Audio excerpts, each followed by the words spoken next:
Que faire quand, pendant votre sommeil, vous voyez vous adresser à un public mondial dans un stade utilisé par Dieu ou prospère? Je vous le dirai dans cette vidéo. Alors que vous vous réveillez, vous l'entendez, après un certain temps, toutes les forces de l'esprit se mobilisent dans cette direction.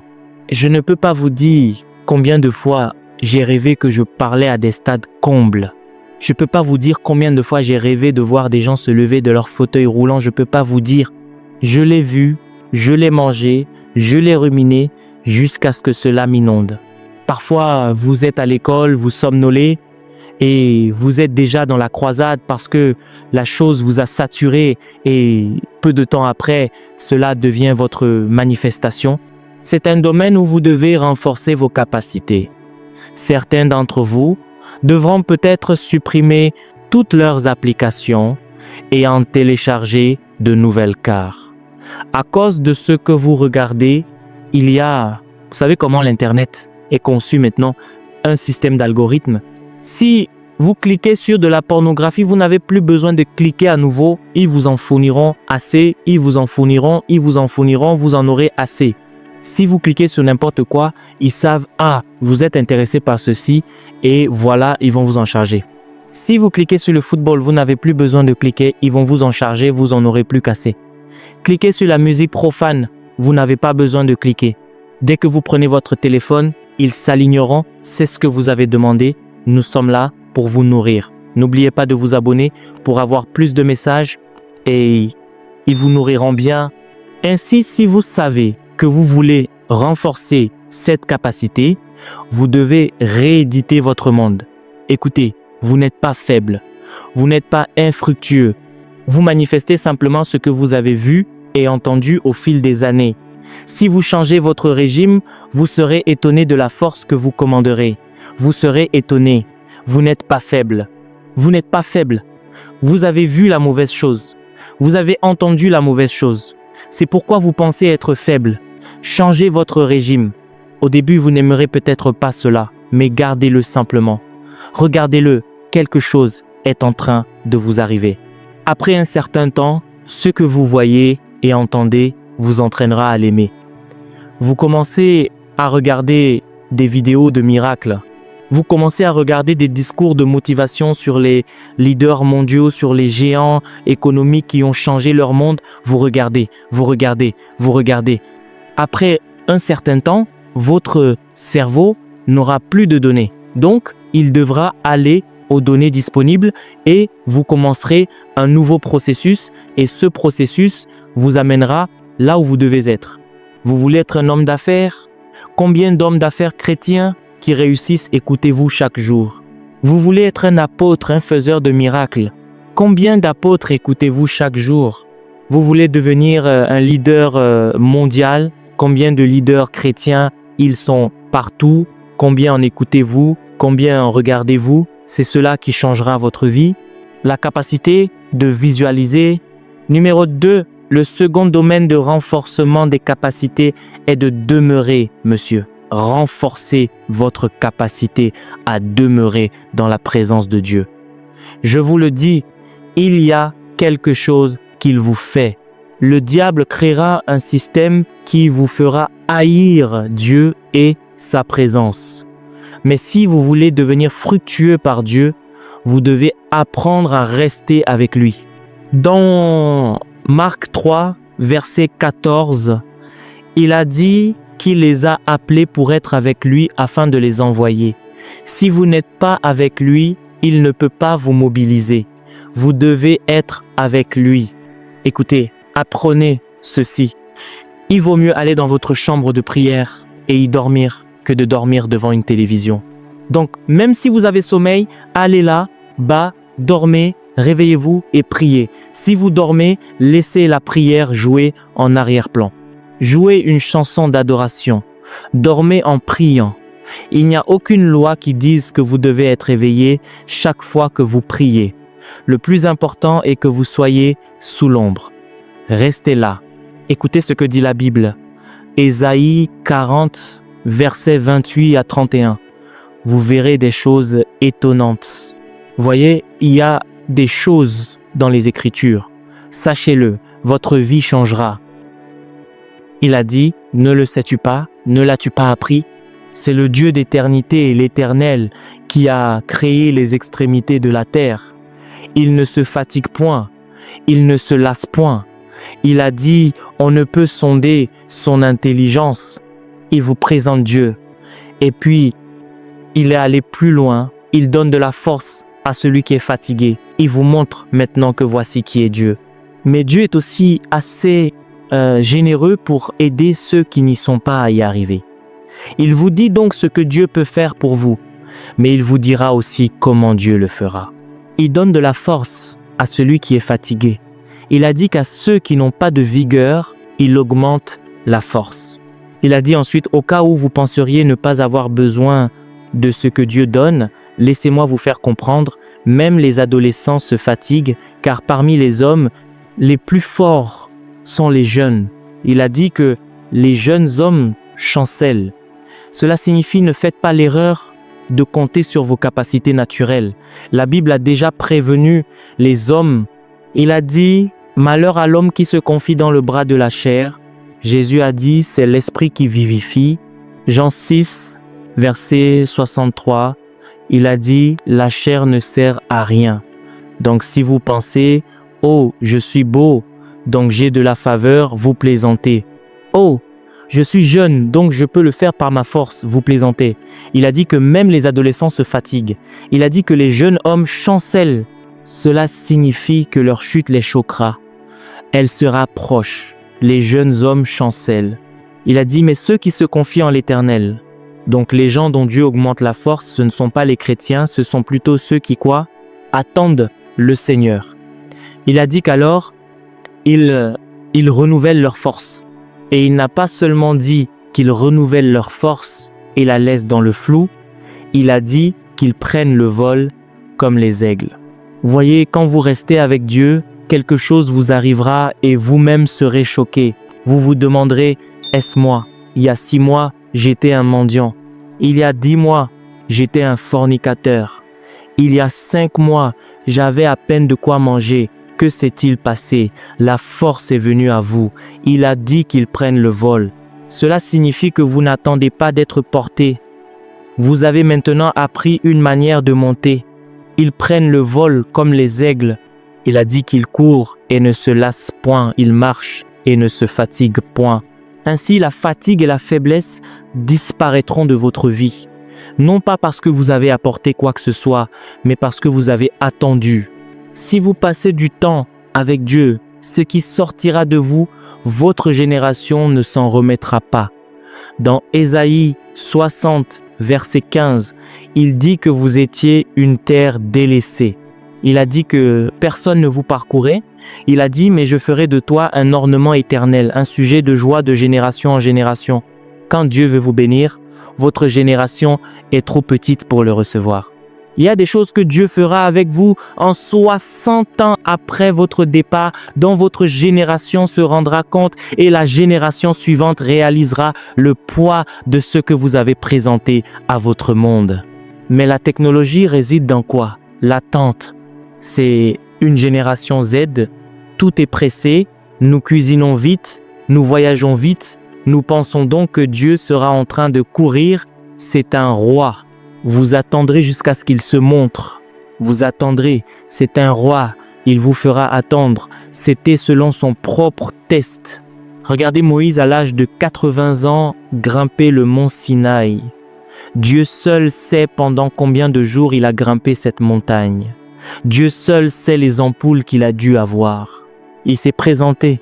Il supposait que Dieu viendrait et dirait « Viens ». Il a essayé. Dieu ne s'est pas montré. Le gars est resté là pendant encore 6 jours. C'est après 6 jours que Sa Majesté est apparue parce que Dieu n'arrive pas en retard. Quand il vient, c'est le moment où Sa Majesté arrive.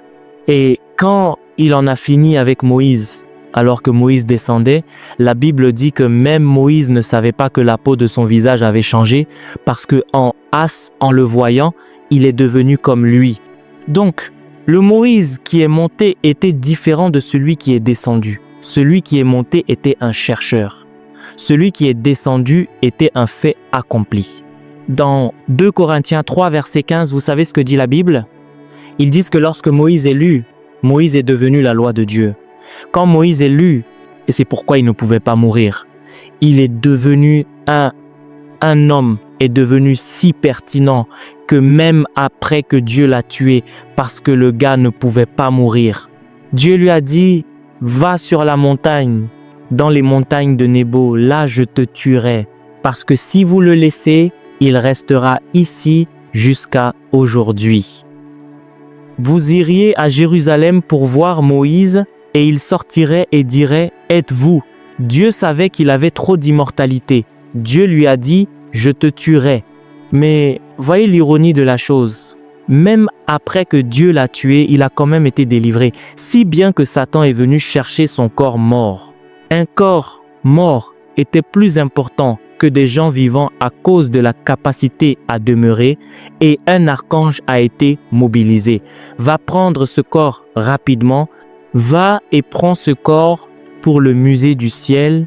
Ils apprendront certaines choses sur ceux qui s'attendent à l'Éternel. Un homme avec des ailes comme l'aigle. Écoutez, être fructueux n'est pas un problème. Quelle est votre capacité? Vous allez dans la présence de Dieu. Père, je te remercie pour aujourd'hui.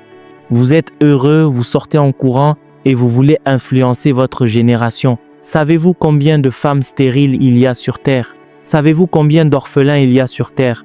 Savez-vous combien de malades il y a sur terre? Savez-vous combien de personnes confuses il y a sur terre? Vous pensez porter la connaissance de la biologie et de la philosophie que vous avez lu à l'université pendant 4 ans pour répondre aux problèmes de milliards de personnes.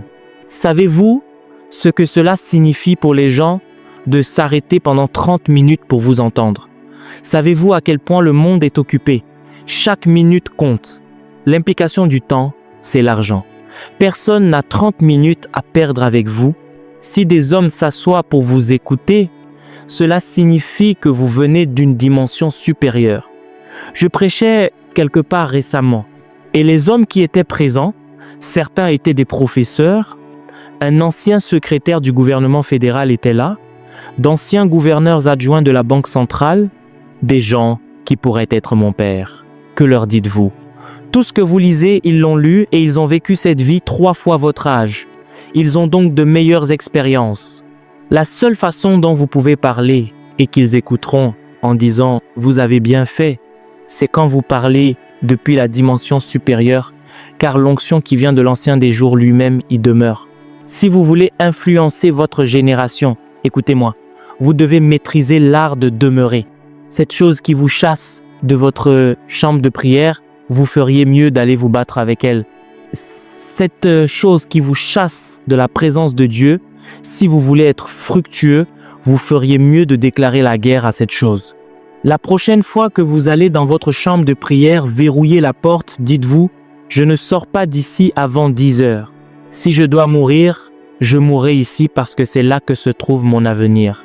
Votre avenir n'est pas en Amérique, il est sur l'autel. Regardez ce que dit le psaume 91. Lisons-le. Psaume 91 à partir du verset 1.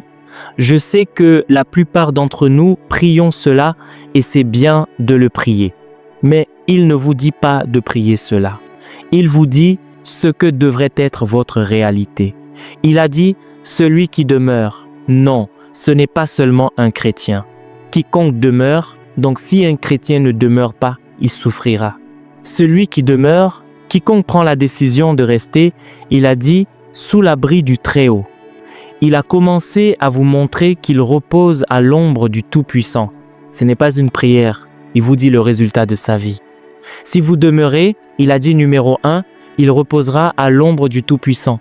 Il a dit, je dis à l'Éternel, mon refuge et ma forteresse, mon Dieu en qui je me confie.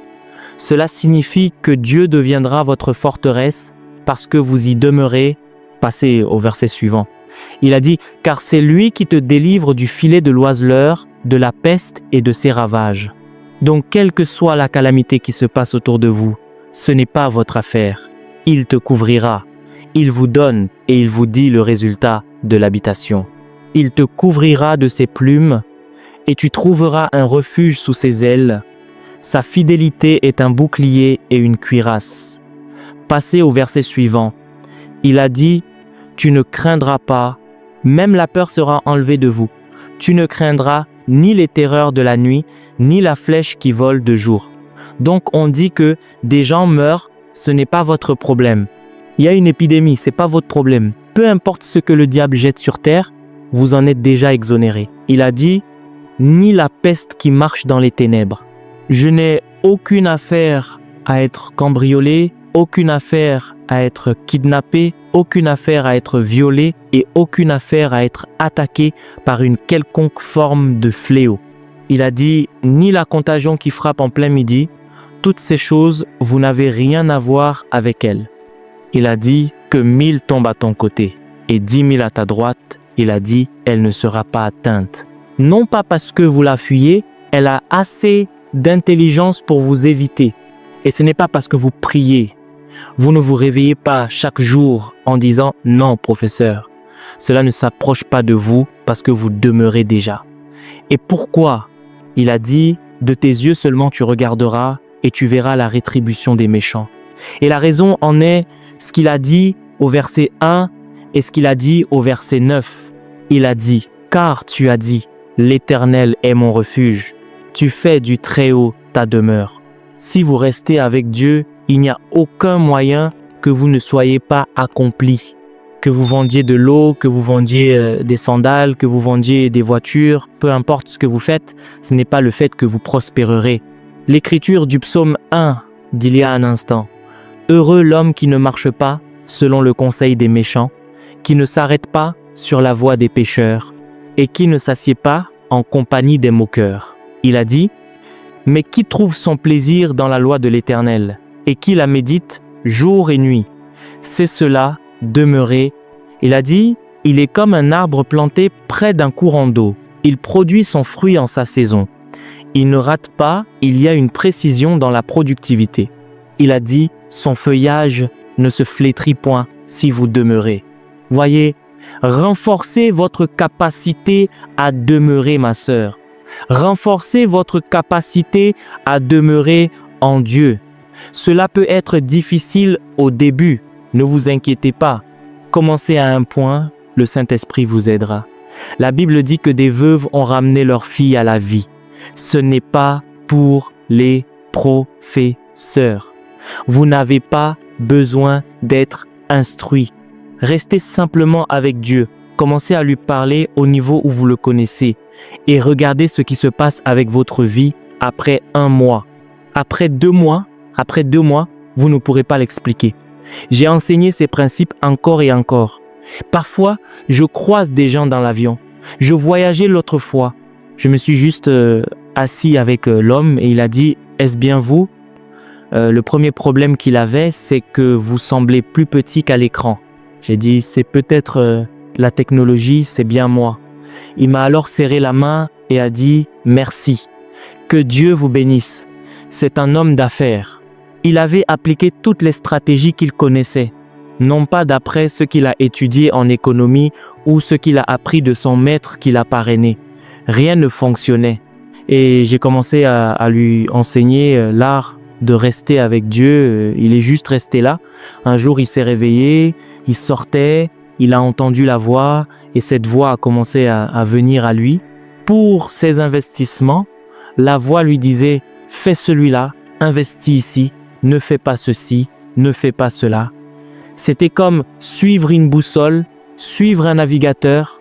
C'est ainsi que l'entreprise a commencé à s'élever à partir d'un capital de 4 millions. Au moment où il me parlait, il était déjà à plus de 900 millions.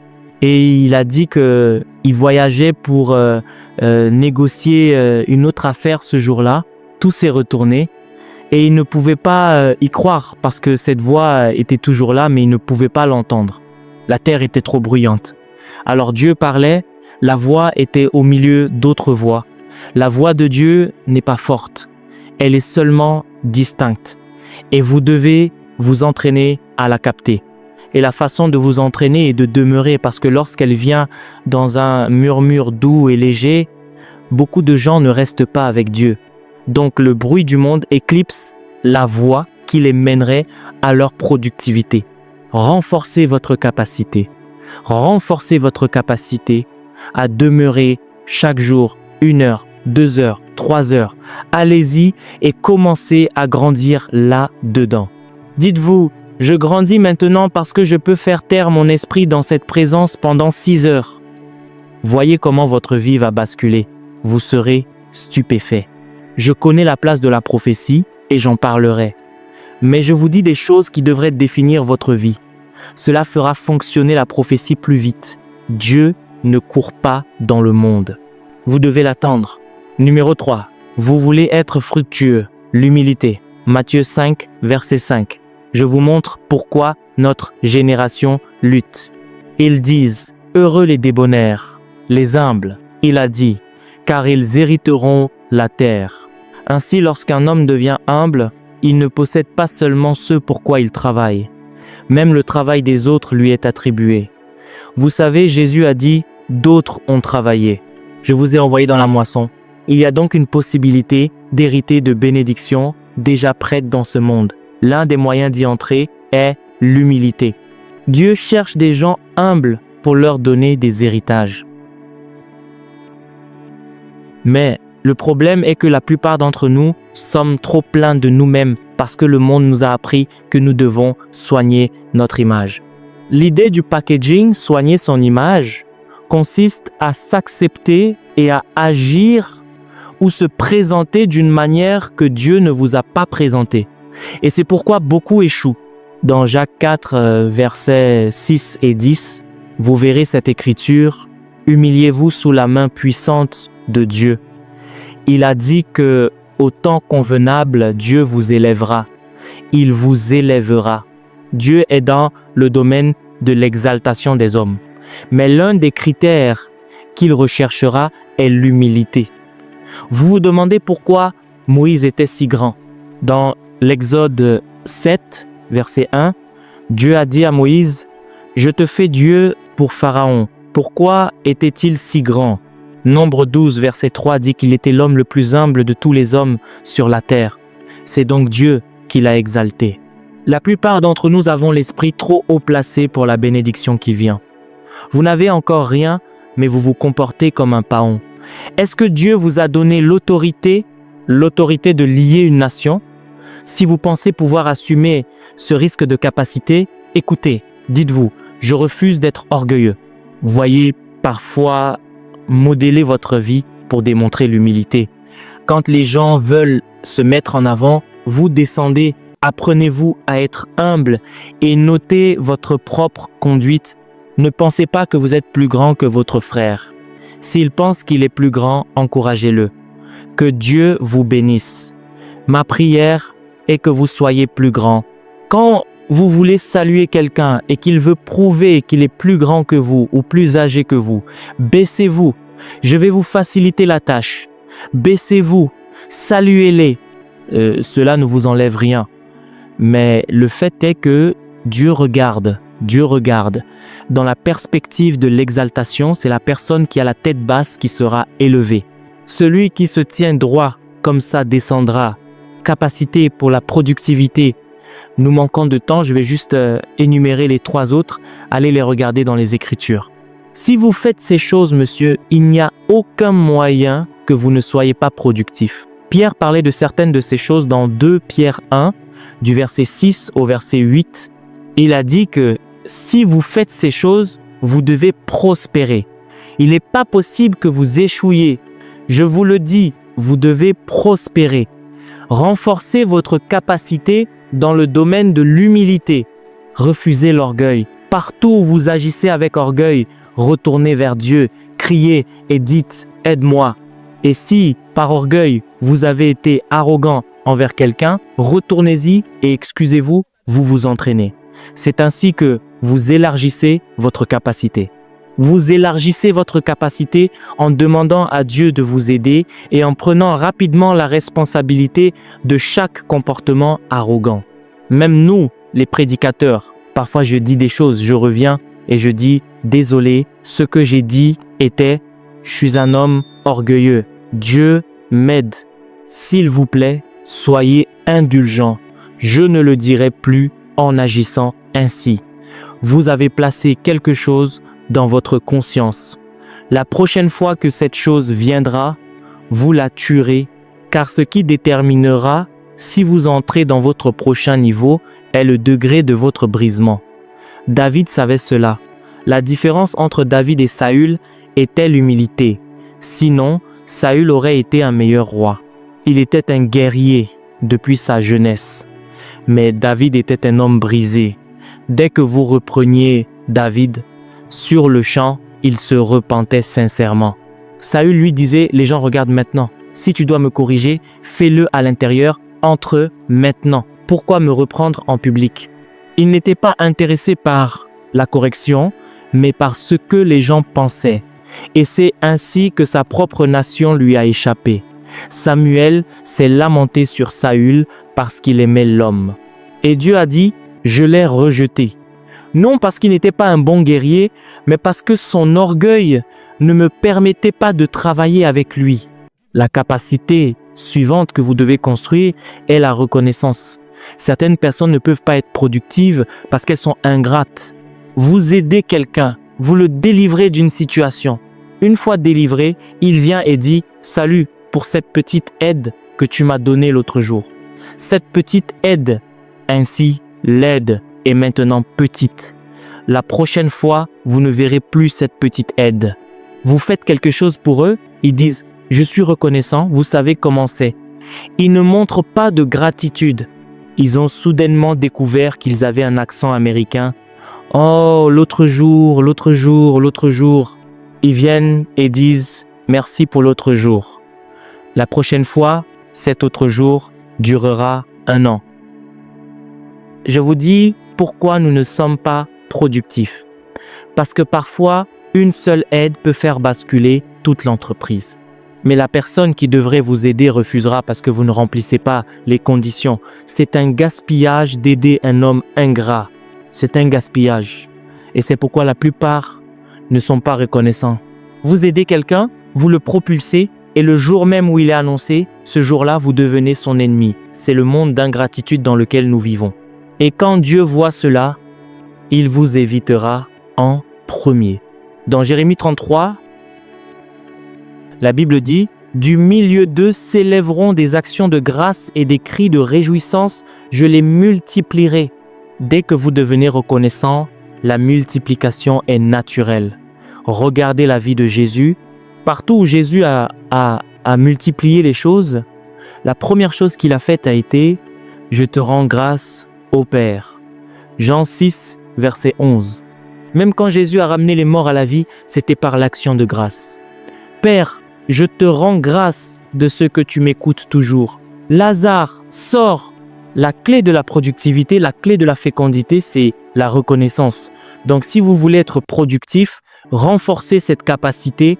Quelqu'un fait quelque chose de très petit pour vous. C'est pas de la politique, frère. Je veux juste que tu saches que je suis reconnaissant.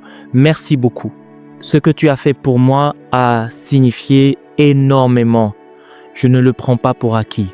Merci. Et que le Seigneur te bénisse et t'augmente.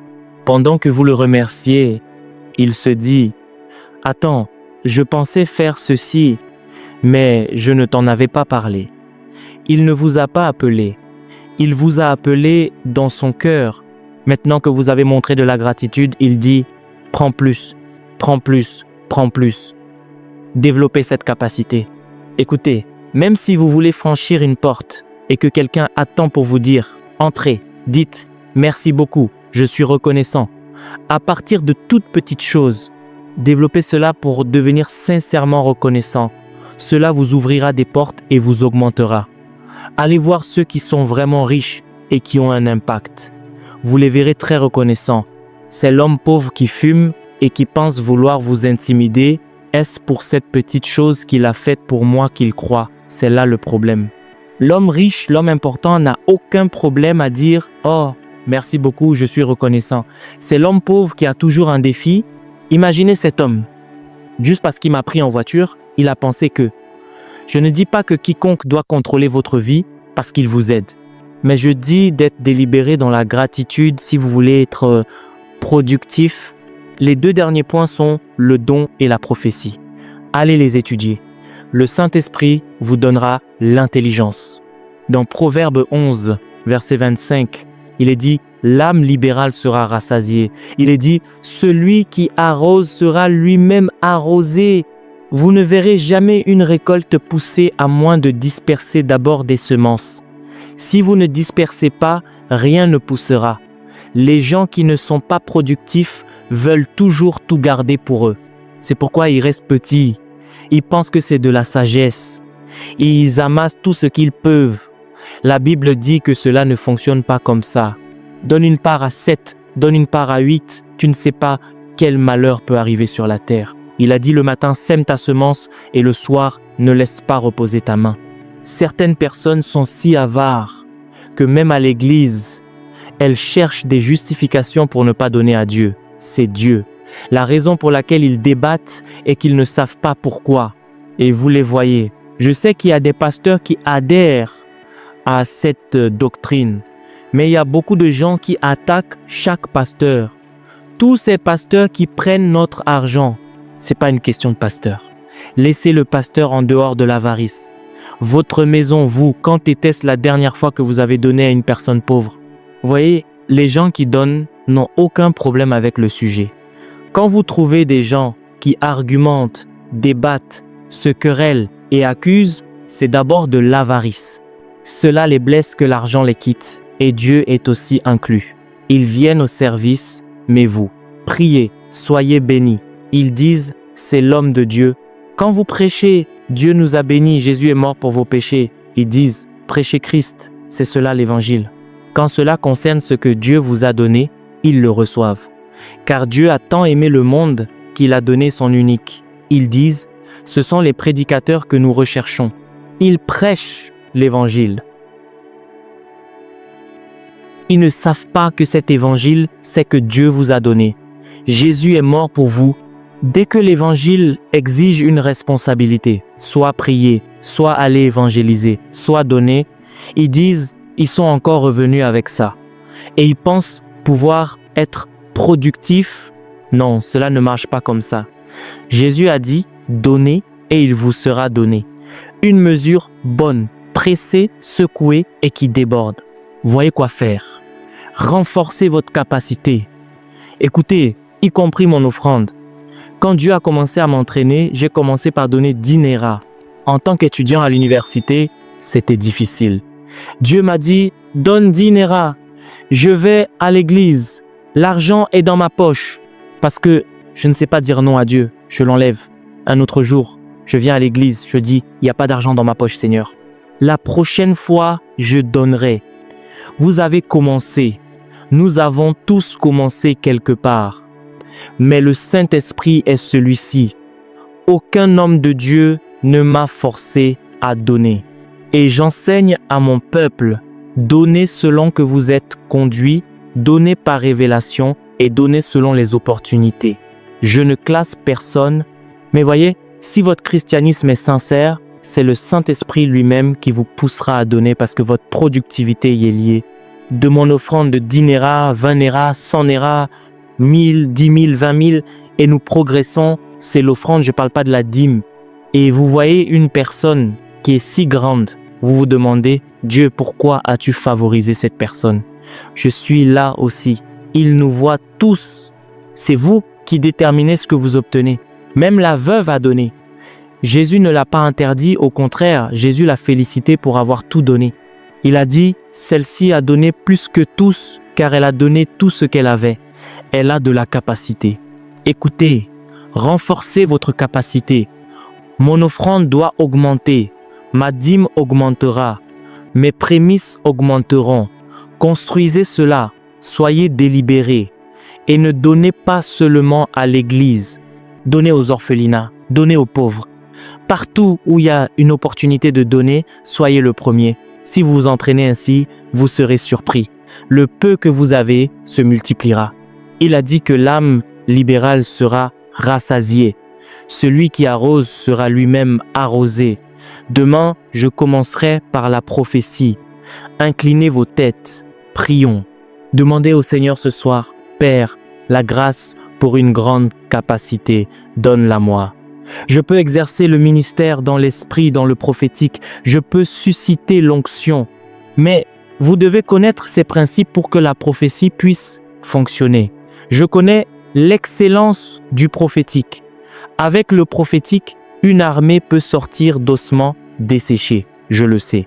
Mais construisez cette capacité pour que ce que Dieu fait pour vous ne soit pas un fruit éphémère. C'est quelque chose que vous pouvez reproduire n'importe où, n'importe quand. Vous êtes productif.